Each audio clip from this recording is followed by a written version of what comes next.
Saudações a todos do Grupo de Estudos e Pesquisas Brasil Império. A aula de hoje é a subida de Dom Pedro II ao trono do Brasil. Já agradeço muito a participação de vocês. Se alguém tiver alguma dúvida, por favor, deixem nos comentários. A intenção seria eu fazer uma aula apenas para falar sobre a subida de Dom Pedro II e a relação dele com os partidos políticos. Mas já vi aqui, já adianto que não vai ser possível, porque eu não quero fazer aqui um vídeo acima de 15, 20 minutos, porque isso vai ocupar muito tempo, né? E desde o começo eu tento sintetizar o nosso material, que está disponível no nosso grupo de WhatsApp, do Círculo Monarca de Campos, né? Dentro do grupo Brasil Império, Estudos e Pesquisas.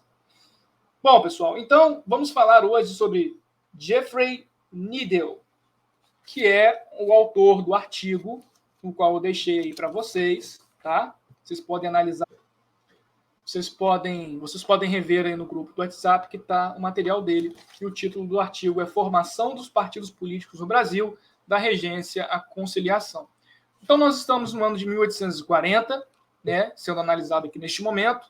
Os liberais, desde quando os conservadores... Deixa aqui um adendo, tá, pessoal? Assistam a aula anterior. Se você está assistindo essa aula agora e você não viu as anteriores, por favor, volte. Né? Nem assiste esse vídeo aqui, volte para lá, para vocês se situarem, tá? Para vocês saberem do contexto. Porque senão vocês vão ficar aqui sem saber do que eu estou falando exatamente. Então, resumidamente, de 1837 em diante, os conservadores eles desfizeram, voltaram ao poder da regência, na regência de Araújo Lima, e eles dão um pau em todos os atos adicionais à Constituição que os liberais fizeram.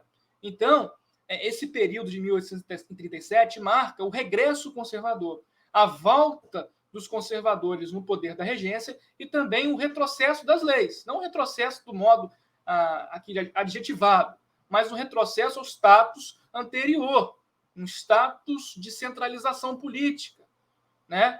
Um status de poder reunir tudo de novo no poder central, no Rio de Janeiro. Porque vimos que durante os regentes liberais, o padre Feijó e esse avanço liberal que se deu durante o período regencial, na primeira parte, traz ali um processo de descentralização muito grande. Províncias acabam por ter constituições próprias, quase que um federalismo regencial, colocaremos assim, né? E aí muitas das províncias, muito ali do Brasil, em diversas regiões do Brasil, de norte a sul, acabou por passar por revoltas, tá, pessoal? As revoltas elas ocorreram em muitas delas de caráter separatista, porque aquilo foi feito no momento em que o Brasil consolidado estava ali no processo de consolidação territorial, né? Tinha acabado, não tinha nem 10 anos ainda de independente, né? Então você tinha várias particularidades de cada província, então o senso de brasilidade nessa questão de não de nacionalismo, mas de patriotismo, essa questão de construção da identidade nacional, ainda estava sendo forjada. Então, com essa liberalização, muitas das províncias, né, acabaram por se rivalizar também com o poder central, a questão de impostos, por exemplo, como marca a relação do Rio de Janeiro e Rio Grande do Sul, a Revolução Farroupilha, vai em torno disso tudo, dessa rixa, dessa briga entre o poder local e o poder central, que também estava sendo enfraquecido naquele momento e fragmentado. Então, os conservadores viram, e muitos dos liberais, inclusive acho que é o Bernardo de Vasconcelos, se não estou enganado aqui, de cabeça o nome dele, é um dos liberais que acaba virando para o outro lado. Ele acaba indo para os conservadores, porque muitos deles viram que deu ruim. A proposta que eles estavam querendo fazer não era uma proposta de Estado, era uma proposta que permitiria o surgimento de vários estados independentes dentro do Brasil. Então, a independência do Brasil ia cair por terra, supostamente, se esses liberais continuassem no poder. Assim pensavam os conservadores. Então, esse regresso conservador é de caráter profundo mesmo, né? É de uma reforma estrutural muito grande para voltar o Brasil ao status ali, novamente, com as luzes acendidas para o poder central, com as luzes acesas e voltadas para o poder central. Aonde? O Rio de Janeiro, né? Então, os conservadores eles conseguiram retornar em 1837, 38, Só que os liberais, eles vão tentar fazer o quê? Um artifício que deu certo.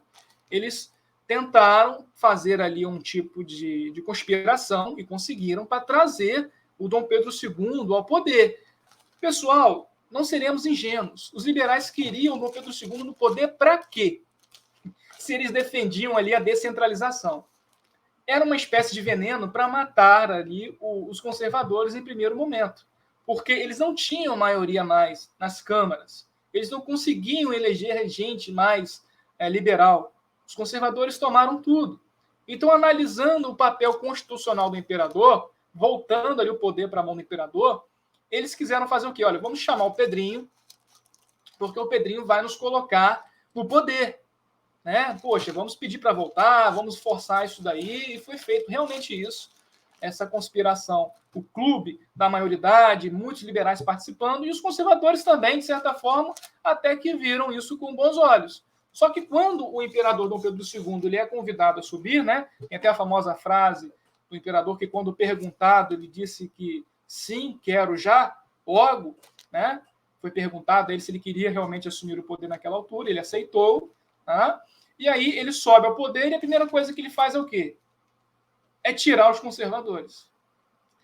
E isso caiu muito bem para os liberais, muito bem mesmo, porque pela força do voto, né, pela força, claro que tinha, a gente pode até entrar em outro assunto aqui, que é a questão, vamos entrar, aliás, um pouco sobre a questão das fraudes eleitorais no Império do Brasil.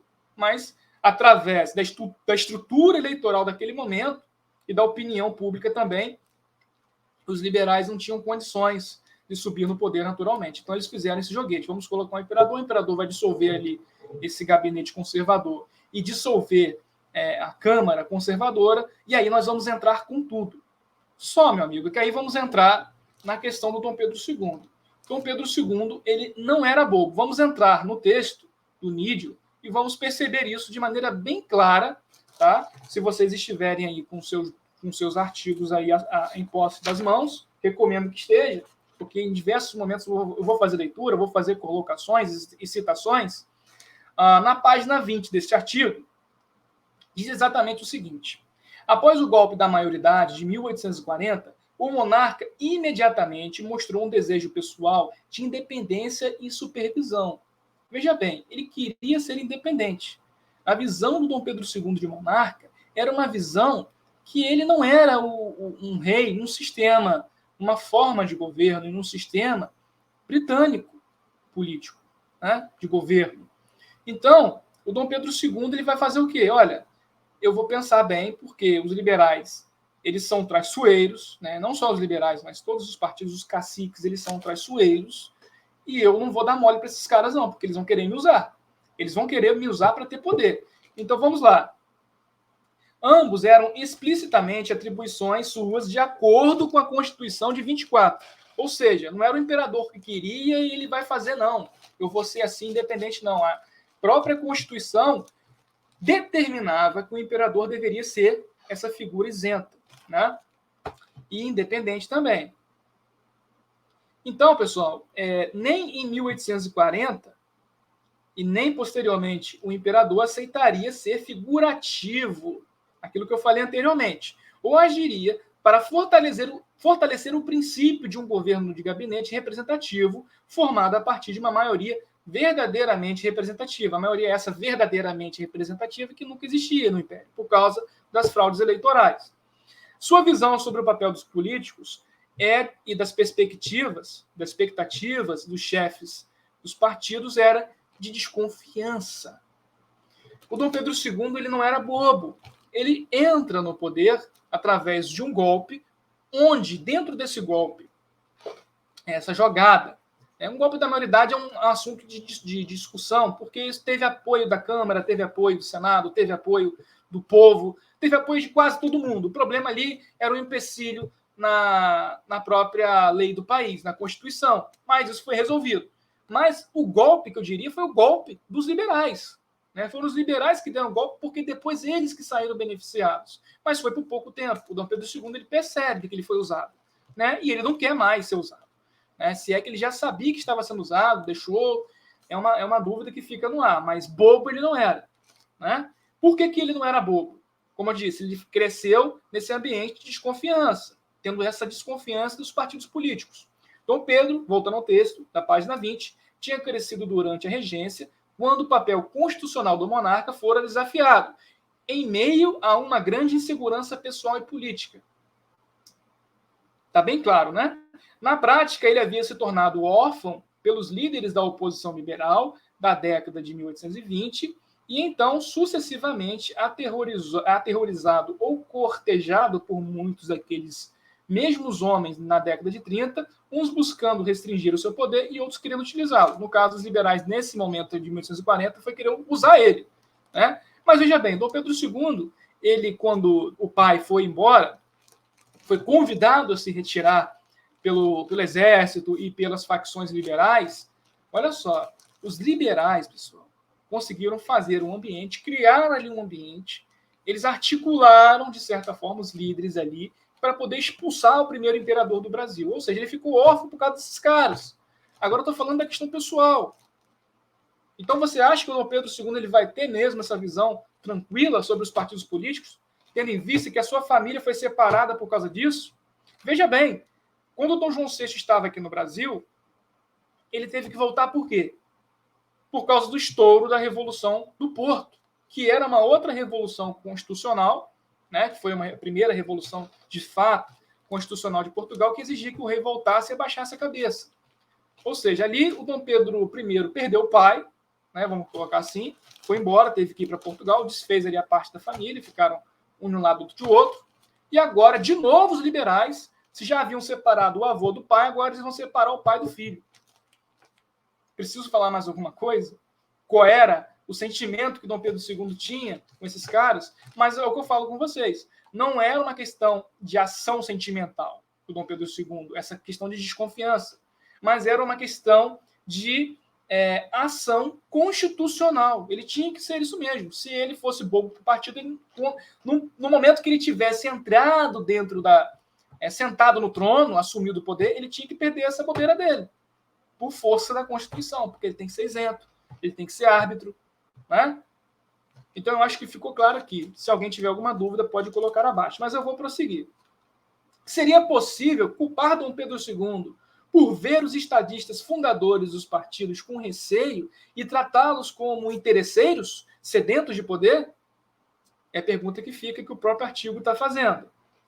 Repetidas vezes expressou por meio de suas anotações do uso de um favorito e de sua indisposição em ceder às pressões dos ministros, que não seria uma marionete na mão dos velhos caciques políticos que o rodeavam. Então, pessoal, de primeiro modo, essa era a relação do Dom Pedro II com os partidos políticos. Foi só com os liberais? Não. Com os conservadores também. O seu papel representativo e imparcial era explícito na Constituição, e já o papel representativo e imparcial dos chefes de Estado, dos chefes dos partidos políticos, mal podia se ver. Então, realmente, quem zelava pelo interesse nacional era o Dom Pedro II. É simples. E quem zelava pelos interesses partidários eram os próprios caciques políticos e suas facções. É muito simples. Não há dúvida sobre isso. É muito claro dentro do Brasil Império nesse segundo reinado. E como eu disse, seu papel representativo e imparcial era explícito na Constituição. Dom Pedro II tinha que ser isso mesmo. O primeiro gabinete de oposição de 1840 havia flagrantemente abusado de seu poder para eleger a maioria em 1841. Dom Pedro II, uma das coisas que Dom Pedro II fazia e fez, logo quando ele assumiu o poder, foi fazer o quê? Viajar, ouvir a opinião pública. Como ouvir a opinião pública? Jornais, né? Ele lia vários jornais, ele era um cara que viajava muito, entrava para dentro do Brasil, e, meu amigo, veja bem, como que o Dom Pedro II ele desconfiava dessa questão eleitoral? Já vou adiantando que eu vou ter que terminar esse primeiro vídeo e vou ter que fazer um segundo, né? Mas vou deixar esse primeiro vídeo para vocês, aí o primeiro de uma série aí para encerrar o nosso curso. Eu agradeço a você que já está aí há um tempo acompanhando, ou você que está chegando agora, por estar acompanhando esse curso, que creio que vai abrir muito a mente de todos nós sobre o que foi o Brasil Império, né? Então, pessoal, como que Dom Pedro II ele desconfiava das eleições? Como eu disse, ele lia jornais, né? Ele estava sempre com os jornais nas mãos. Ele ouvia a população, ele tinha audiências no palácio dele. Todo mundo poderia ser ouvido de qualquer parte do país, qualquer brasileiro, de escravo, pé rapado, né, a um senhor, de um branco a um negro, de um negro ao indígena, todos eles poderiam ter audiência aos sábados com o imperador. Isso ao longo do desenvolvimento do seu reinado durante o segundo reinado ali, esse segundo período do Brasil Império, né, com o imperador. Ele viajava, ele ouvia a opinião pública e, por exemplo, se ele sabia que no Rio de Janeiro os votos foram majoritariamente endereçados aos políticos liberais, ele desconfiava da seguinte maneira. Por exemplo, ele viajando, ele percebia como que o povo agia com esses líderes, qual era a relação de poder ali, qual era a relação de confiança do povo com esses partidos. Então, é perceptível que, indo para locais onde supostamente os liberais ganharam assustadoramente, quando ele vai nesses locais, ele vê o cenário ao contrário. Então, como que esses liberais conseguiram ganhar se há uma grande repulsa local? Inclusive dos chefes locais, né? De alguns chefes locais de oposição ali, que vinha essa situação toda sendo armada na cara deles. Como que eu estou falando isso?